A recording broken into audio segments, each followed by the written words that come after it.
皆さん、こんにちは。グレイスカウンセリング心理カウンセラーの金尾美穂です。いかがお過ごしでしたか？一年で最も日が短くて暗い季節。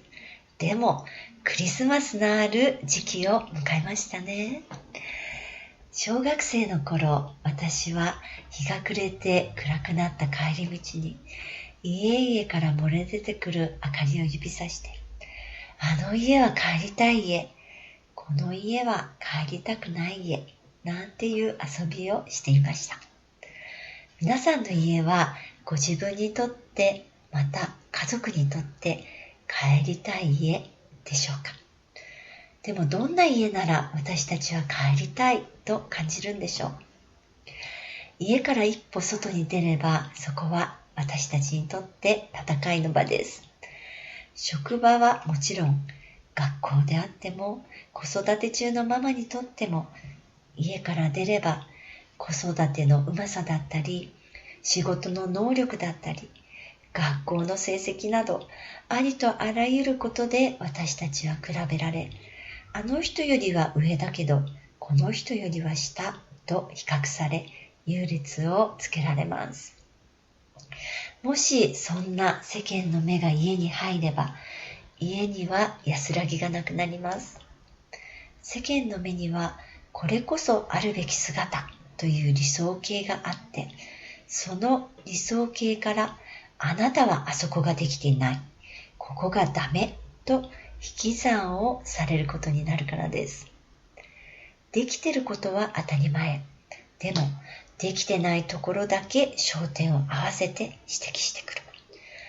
もしそうなってしまうと、私たちは家の中でも戦い続けなくてはなりません。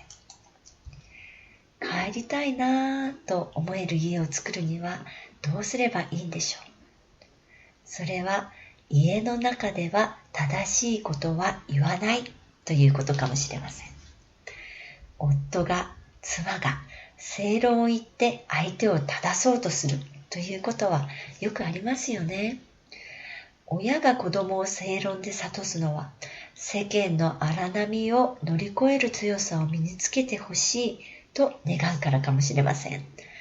でも、あまりに正論を突きつけられて育てば、子供は自分の弱さを直視できなくなります。不完全な自分は受け入れてもらえない、きっと愛されないに違いないと恐れるからです。そうなると、小さなことでつまずいても失敗した自分が許せなくて身動きが取れなくなってしまいます。その結果、学校や仕事に行けなくなってしまうんです。もし自分の家はもう正論だらけになっちゃってるなぁと感じたらどうすればいいんでしょう？そんな時は誰かが最初に犠牲を払って謝るしかありません。相手が 100% 悪い時でも自分が代わりに謝るということです。宿題やるの忘れてたと朝慌ててる子供に、だからちゃんとしなさいって言ってるでしょ。いつもあなたはそうなんだからと鬼の首を取ったように言う代わりに、ごめんね、ママも気をつけてあげてればよかったと謝る。頼んでおいた買い物を忘れたという夫に、そうか、ごめんね、私がちゃんとメモを書いてあげればよかったと代わりに謝る。鍵がないと出かけられず困ってる妻に、なんでちゃんと元に戻さないんだ、きちんとしろっていつも言ってるだろうと責める代わりに、大丈夫？俺が一言かければよかったのにな、ごめんと代わりに謝る。どちらの方が帰りたい家かは言うまでもないですよね。自分が 100% 悪い時に、ごめんねと代わりに謝ってくれて、欠点をカバーしてくれて、いつでも味方になってくれる人が世界にたった一人でもいれば、私たちは相当頑張ることができます。だって何かあったらいつでも逃げ帰ってこれる場所があるということなんですから。皆さんは夫に、妻に、職場で、友達に、相手が 100% 悪い時でも代わりに謝ることはできそうですか？そうしたらいいって頭ではわかるけど、いざ謝ろうとすると嫌だっていう気持ちが頭をもたげて、どうしてもできない。そんな話を時々聞きます。